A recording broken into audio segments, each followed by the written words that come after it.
Hello everyone, I'm Chester44 and welcome to this Let's Play of Tyranny.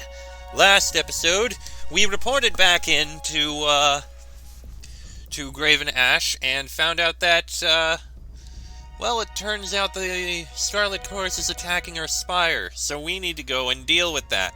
Also, we did a lot of, preparation in getting our people set up and prepped up. Put a few more spells on Lantry. These should be entertaining. Anyway, let's head back to the mountain spire. Something's going on there, and we're being attacked. Oh boy, this is gonna be a thing.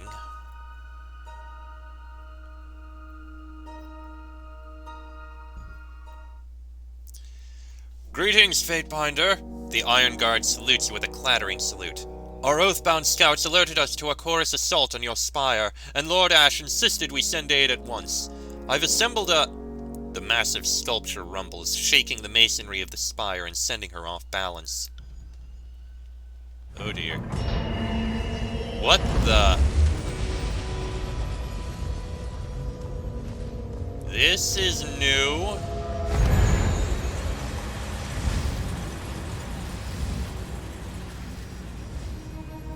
The orb in the center of the Resonator spins with the push of some unseen force. Where the structure once exuded warmth, now it gives off a ferocious heat that singes your face the longer you stare into it. A sound like music swarms in the air around the structure, but it's painful and disharmonious to your ears.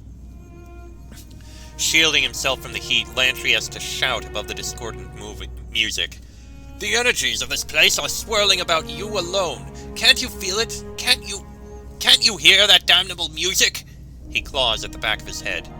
Do you feel anything different? The energy seems focused on you. Does it hurt? The spire is now fully awake. Its long-dormant currents of energy dance to your presence. Crouching to the ground to steady yourself, Irenios stays low to the ground until the trembling subsides. Feels like something is shaking the spire. The chorus can't pull off that sort of magic. What in Kairos' name is going on? The spire often communicates in visions. Perhaps this is its way of saying it has something to discuss. I don't suppose this magical spire of yours has some warding magic or something of that ilk? She points down to the chorus troops amassing below. Unshakable courage and superior training will only take us so far against that large a force. Oh, the spire resonates my voice. I'll shout to the valley that I have an edict from Kairos. That should get them running.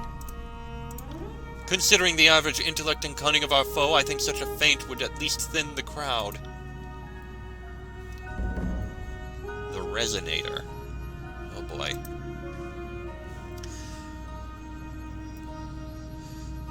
The mystic hum of the spire pulses to the cadence of your heart. The ancient structure awaits your command. There's still so much that doesn't make sense. Perhaps your allegiance to Graven Ash is shaping you in some fashion? You have established some sort of mystic link with the spire. Now, I'm no expert on magic, but I can't help but liken it to the General's mystic link to me and the rest of his warriors. The air ripples with heat, and the spire's hum, a low chanting of your name, echoes through your head. I'm not sure who's actually in control here. Is the spire enhancing my powers, or am I fueling the power to the spire? Your mind drifts to bygone days and past events. Along with the rush of memories you know as your own comes a surge of images, voices, and pangs of joy and sadness, either long forgotten or remembered by someone else. The cloying weight of granite over your head, the pressing slabs of gneiss against your chest. These memories of Cairn now live in your mind, as does the recipe of his undoing. Pinpricks of electricity spark behind your eyeballs, and the slightest breath in fills your lungs with a rush of moist air. You move to brush rust and bronze dust from your skin, only to realize the sensation is just a phantom itch of the blade grave. They say only the Overlord can create an edict. It has never been clear if the Overlord can destroy an edict. And when an edict is resolved, what becomes of the colossal quantities of mystic energy bound into said edict? The moment you uttered the question, I could see your attention wander off. Did the spire share anything enlightening? The edicts you've encountered crowd into your immediate memory. Whatever splinter or fragments of the edicts you helped to resolve have taken root, flowering into your mind as intuitive understand. I can't have been the first person to mess with this device. You feel a presence standing adjacent to you in space, but centuries from you in time. For a moment, she seems aware of you, or perhaps you're remembering her speaking to someone standing in the very same spot. She speaks to the spire, and the spire listens, echoing her words. And while she speaks with conviction, her words are not edicts. She lacks the understanding, the conviction. Images of a half-dozen figures swarm through your mind. All of them walked atop this ancient perch, and each discovered but a sliver of the spire's potential. What did the spire show you?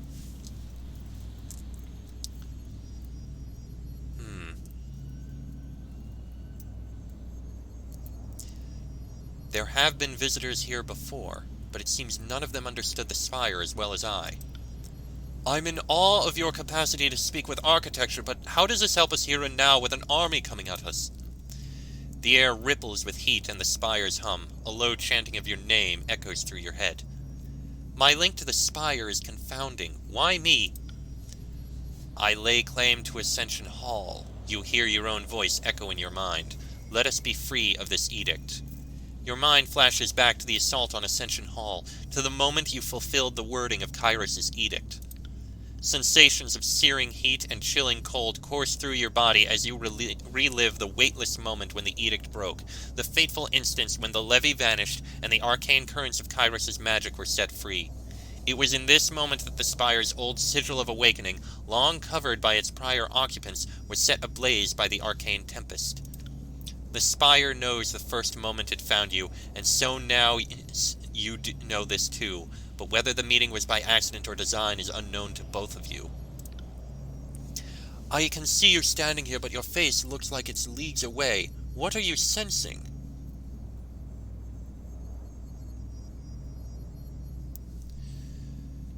There was a flash of the assault on Ascension Hall and the resolution of the Edict of Execution. The arcane backlash of the broken edict seems the probable cause.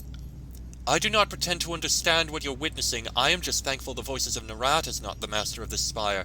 I shudder to think of what sort of advantage he would gain from this thing. The spires and the tiers are linked. Just how far does this connection go? As soon as your mind finishes the intent of your question, you lose sense of your feet, and your vision expands to the spires on the horizon. Meditate and silence your thoughts. As you would command your arms to extend, you think outward, your mind feeling cognizant of the verticality of the spire. You follow this sensation down to the soil, and your sensation stretches outward, underground, radiating through the Vendrian's Valley and branching out to the old walls that ring the mountains, and from there, out to the surrounding old walls and spires of the tiers. You hear a soft hum into the resonator and then fall silent, stretching your senses across the tiers to hear how far your voice can be felt. While your voice echoes throughout most of the tiers, no echo can be heard in the contested lands. The raging crackle of Kairos' Edict of Fire seems to drown out your call. The power of the edict swells inside you, yet your voice is but a whimper everywhere Kairos' edicts still hold sway. But where Kairos' edicts no longer churn, your voice echoes with power. Should you will it, the spire will resonate your voice across these lands, enacting a new edict of your own making. Judging from that distant look on your face, I'd say the spire sent you a vision. What did you make of it?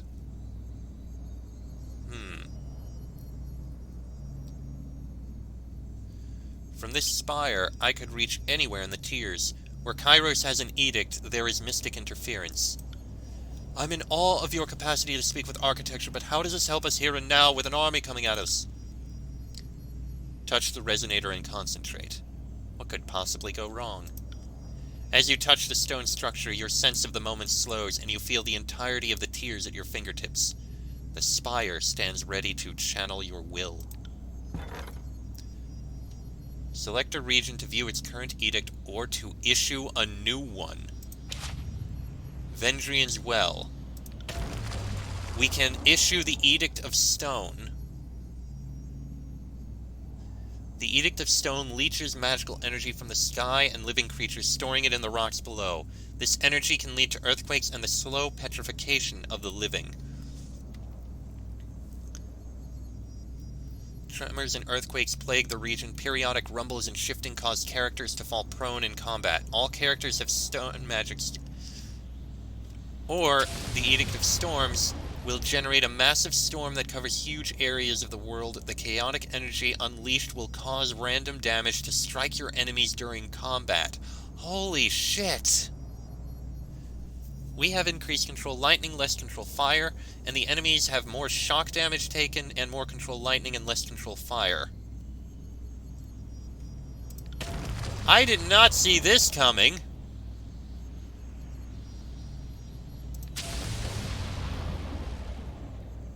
I would not do an edict if I could, but holy crap.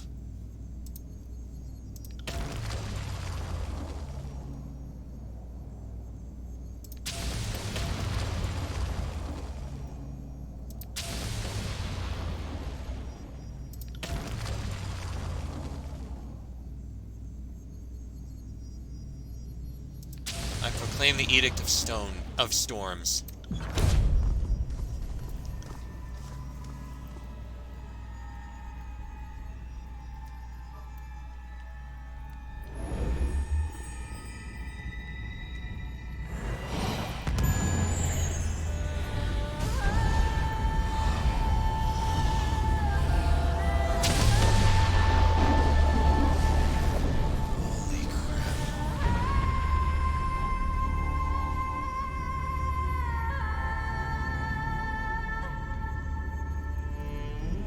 In Graven Ash's name? The Iron Marshal turns about, taking in the view in all directions. But Kairos didn't give an edict to read, so how did... Having broken the edict, I seem to be able to recreate it, if in a limited fashion. You did that! Her hand grasps for her chest. But only Kairos can cast an edict. I assure you, that was my own magic at work. The chorus have no idea what they've just walked into. The Iron Marshal smashes her gauntlets together with a giant and quiet chuckle. Binder, let us strike now. We must seize the moment and swing their panic into a rout. Hoisting her blade in hand, Erenios moves toward the exit. Fatebinder, I will get the carnage started. Join me when you are ready, and we'll deal with whatever rabble remains. Ha ha ha ha! I did not expect this. Well, let us go defeat the invaders. Oh boy. I guess that explains why I had the ability to view an edict. But to destroy? But to create one?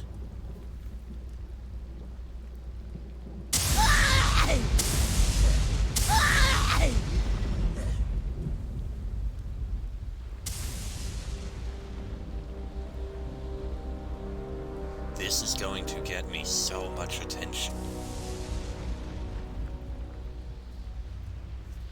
A gang of rain-soaked Scarlet Chorus trails behind Death Knell, a mixture of awe and confusion resting upon their faces. What foul trick are you playing, such that the weather comes to your aid? I should thank you for separating the wheat from the chaff. The sight of seeing dozens struck dead by lightning made a good show to startle the dead weights. She points back behind her shoulder, leaving the bravest with the privilege of tearing off your limbs one joint at a time. She turns to her soldiers and lets out a primal howl, her warriors echoing the battle cry in dissonant tones. With rage in their eyes, the warriors ready their weapons, eager for a fight. Fools! Did you not hear me proclaim that edict? Either I cast that edict by myself, or did so with the Overlord's blessing. Think through that very carefully. Do not liken yourself to the Overlord. Your magic may have startled my weaker troops, but your magic is nothing my own blood chanters could not affect. Isn't that right? She looks to one of her mages for a nod of approval, but is met instead with a blanched look of fear, mouth agape in terror. Ah, enough talk! You will be trampled and forgotten! Only the voices of Narat will remember your name! We'll see about that. I'm not here to make If you don't mind, get some killing in. You get some fire on you. You enhance the lightning yourself.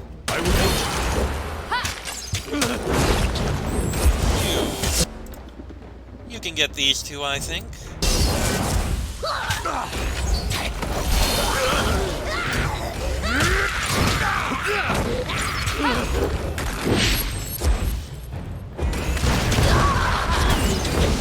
Okay, there's some burning. I don't know who cast that. Was it you?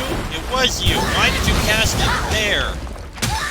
We're hurting our own guys. I bring glory to my guild. See that? I'm not entirely useless. Well, these guys are going to die. One more. Oh no, there's more coming in. I need to try a different weapon. Didn't see that coming. You, swap your weapons out. We got some bash to do.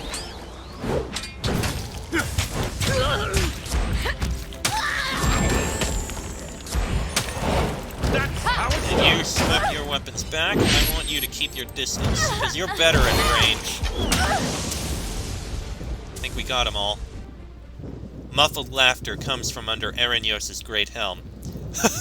That's right, you filthy peasants! Run for your lives! Tell Narat what you saw here! The chorus is running in every direction, scattered to the winds, as it were. The few brave enough to stand their ground against your Edict of Storms are dead. The day is ours. Leave the cleanup to me and my brethren. Should you take your rightful place perched atop the spire... You should take your rightful place perched atop the spire. No better way to savor this victory than with a commanding view of your enemy fleeing across the valley. Indeed I shall. Crimson Great Spear. Impressive. I think I'll give that to, you? Oh yeah, definitely better. Though you're going to use that one. Let's head back up. Huh? Shocked and demoralized by your display of power and the ease with which you dispatch their leader, the Scarlet Chorus fighters lose their nerve and scatter in defeat. The survivors carry with them fearful murmurs of the powerful Archon Jason Pendragon, a being of enormous might who can cast an edict with the same authority as the Overlord. Confusion sets in across the realm. Amid the whispers and misinformation, one fact remains consistent. The Overlord's power has been challenged. You safely assume that such rumors are making their way back to Kairos. The high winds of your edict sweep the air, dashing debris against your spire. Torrential rain falls, hitting hard enough to bruise bare skin. Lightning strikes the ground, endangering anyone out in the open. It isn't long before the storm begins to wane, slowly falling from a gale to a light rainstorm, and after a few days it becomes a simple breeze. Eventually the skies calm as your edict dissipates, releasing Vendrian's Well from its grip. You gather a small council of your closest allies and plan your next steps from the safety of your spire. No sooner do you get started than Callio, Fatebinder of Tunon, pays a visit bearing an important message. I am not surprised. I have been waiting for this.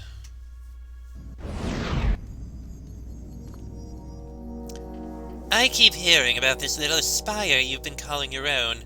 Nodding with a smirk, Fatebinder Callio peers over the edge of your tower. Now that you've slaughtered those who would take your lands, I think your claim is as official as it gets. Nice to see you, but let me guess. You're here to investigate what just happened. Naturally. Tunon expects me to give a full report, but today I come bearing an important message. Not an edict, but commandments from the mouth of the Overlord all the same. No one's entirely sure what to make of you these days, Jason Pendragon. They all say you spoke an Edict of Storms. Not a proclamation of an Edict of Kairos, but your own Edict of Storms. Your own mystical storm. You're no mere Fatebinder, of that much we can be certain. You've proclaimed and broken the Overlord's edicts, perhaps one too many times. If I had known you could do this when I first met you, I'd maybe have tried in earnest to kill you. I hope for the sake of Taratus that the right person has inherited this gift. I don't know what to make of you, Fatebinder. Proclaiming and breaking the Overlord's magic, claiming these awful towers. It should come as no surprise that an edict is within your grasp, but I still find room for surprise. You're powerful in ways that gang bosses and mages aren't. You commanded this place to do your bidding, and unleashed something incredible on the world. That isn't the work of a Fatebinder. If anything, it's the work of an Archon. Beast Woman will follow Alpha from here to ends of Tearslands and farther still. We'll paw prowl deep into cold north, hunting armies of Kairos at Alpha's side.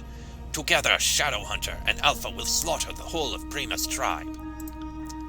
I don't have any idea how you're able to do this, but it isn't power that any scholar can wield. This is something else. You're not some ambitious hedge mage who learned it out of a book. You're more like an Archon, where it just comes naturally. Fatebinder Callio shakes her head with a grin. I always knew you'd be a delightful bit of trouble, but I didn't think you had a touch of the Overlord's power in you. Why didn't you tell me?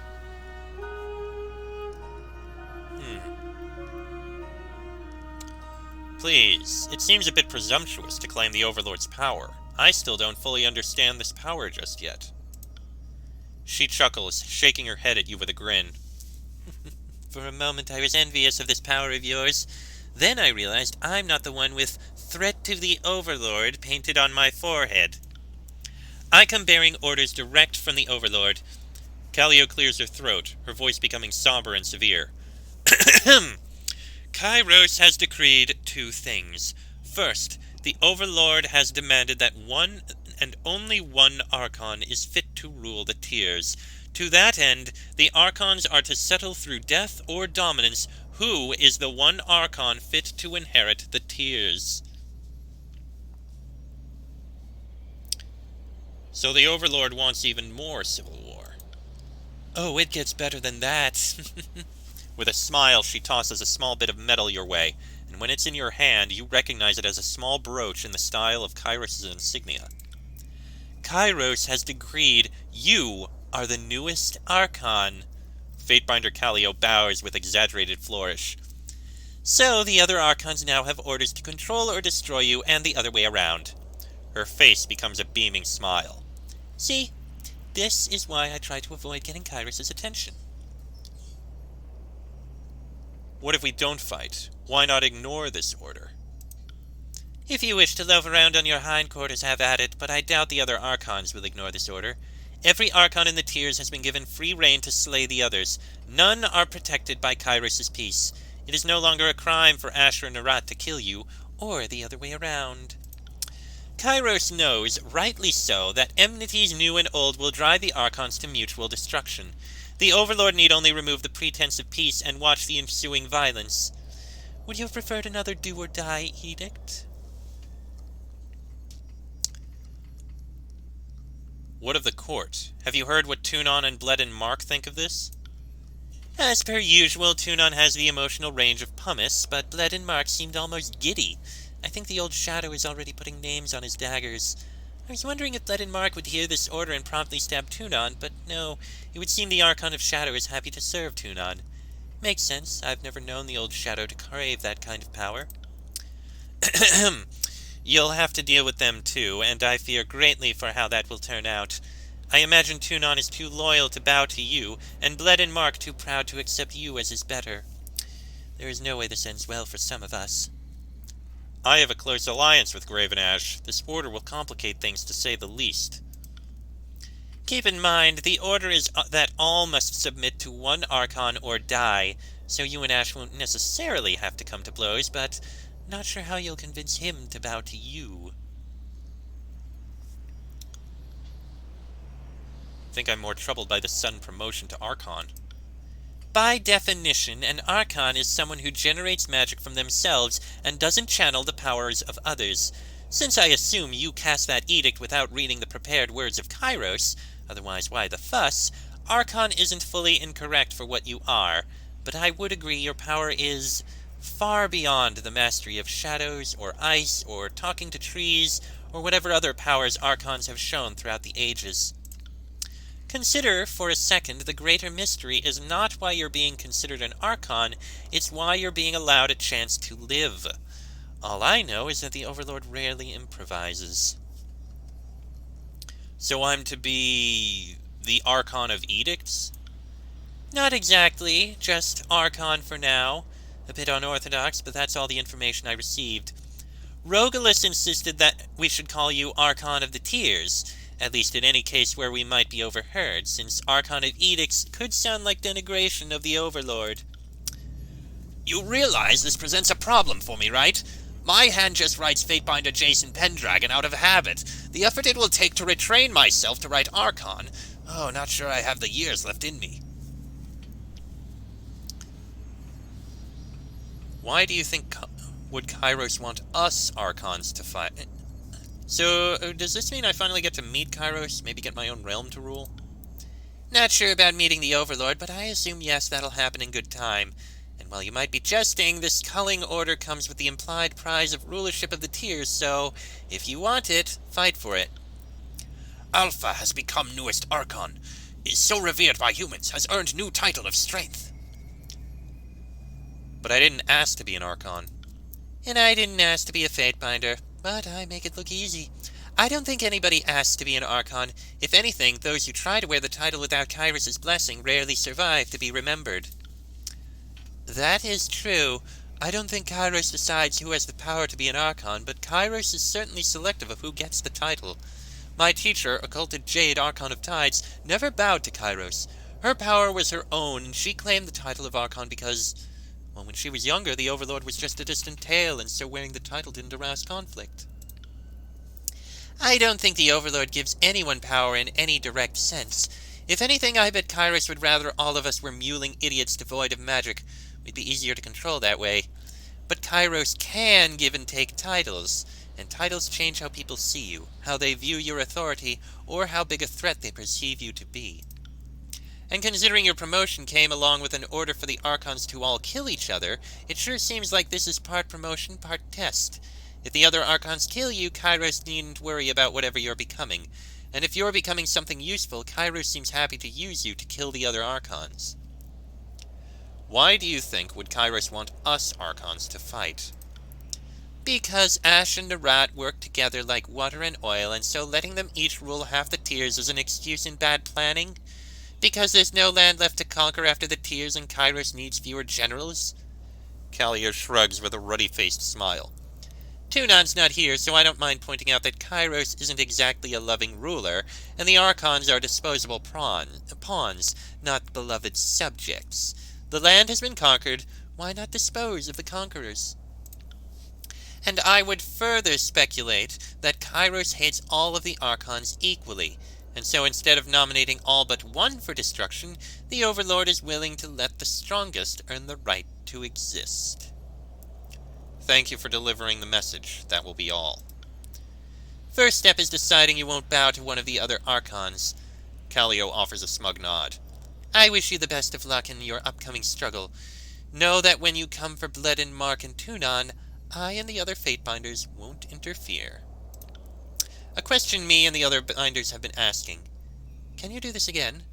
Nunaval believes in you. Another, who shall remain nameless, takes the more cynical stance that the Overlord has a hand so far up your ass she can puppet your mouth, and you couldn't cast a second edict if you tried. She sizes you up head to toe. Me? I think you have it in you. Or I at least like the idea of proclaiming an edict of yours someday.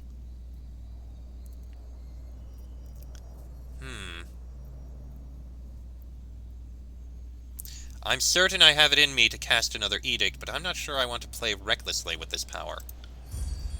That sounds remarkably wise. Ebb lets out a long sigh. I think you can and should use this power to stop your foes, but as you grow in power, your edicts might remain longer. It would be a shame to leave an arcane disaster that haunts us long after the problem is solved. Considering the terrible damage you'll inflict if you screw up what you're doing, I can't blame you for being cautious. With a nod, Callio begins to make her way to the exit. When you rule Taratus, look me up. If you're successful, I know I'll be in the need of a new Archon to serve. I know I'm mostly sober, but just so we're clear, you did just issue an edict, right? Lantry taps his quill to his tongue, unsure of what next to write. First you cast an edict, then this full-on war of Archons. This whole chapter of the Chronicle it's reading like fiction. So Kairos has ordered all the Archons to fight it out until only the strongest remain. I think we can now safely say that the Scarlet Chorus philosophy has been vindicated. A rumbling mutter stirs from under Barrick's helmet, devoid of any cogent words. Alpha birthed own words of power like humans prima called Kairos. Is better mystic than Broodmother to kills and shadow, than Stonestalker's 100 blood, than Beast Woman Archon slaughtered by Mark of Shadows. Kills and Shadow knew Alpha was most powerful human in whole of Tearslands. A curved claw taps the side of her snout. Nose was not wrong. One last thing. Hesitating before she leaves, Callio taps the parchment she's been holding to her forehead with a self-depreciating scoff. All this talk of you being the second coming of the Overlord, and I almost forgot my duties. This is a court summons from Bled and Mark, Tunon's assassin. I suggest you read it carefully as part of your preparations. Your survival may depend on it. Good luck, Archon. Archon, we must speak before this goes further than it already has. I found something interesting in these chronicle fragments. When you have a moment, perhaps you can indulge my curiosity. I know you've got a thing or two on your plate, but if you could make some time for me, a little bird has brought us some interesting news, and I'd hate to have to go stabbing people without you.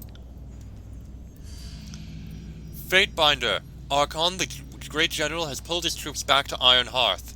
She grinds her knuckles into her palm. Soon we make our final push into the Stone Sea and the heart of Scarlet Chorus power. The voices of Narat is weak and the path to cacophony is clear. She adopts a more cautious tone. The Archon is also aware of what happened at Vendrian's Well. I'm sure he wants to discuss the matter in person. I'll consider the request. I wouldn't spend too long considering. You've demonstrated incredible power, and this is the time for action. I'll send Ash a bird so he knows to expect you later, if not right away. Take care how you treat with Graven Ash. You're no mere Fatebinder any longer. You'll meet with him as Archon to Archon, and such things are more complicated. Good luck. Oh boy! That is a lot that has just happened now. Okay, this episode has definitely gone on long enough, and I think next episode is going to be a lot of talking. Oh goody, research artifacts completed. Yay! Oh boy, and the Staff of Cairn too. Fitting. Okay, well, find judgment. Well, this is, excuse me. And we have a missive from Bled and Mark. Oh boy, we've got a lot to go. And new quest, Call to Arms. Oh boy. We've got a lot we need to do. But this conversation and everything is going to happen in the next episode. Because this one has gone on long enough. Oh boy. That'll be in the next episode. So, till then, I am Chester44. That is Jason Pendragon, Barrick, Lantry, and Verse. This has been a Let's Play of Tyranny, and I shall see you all next time.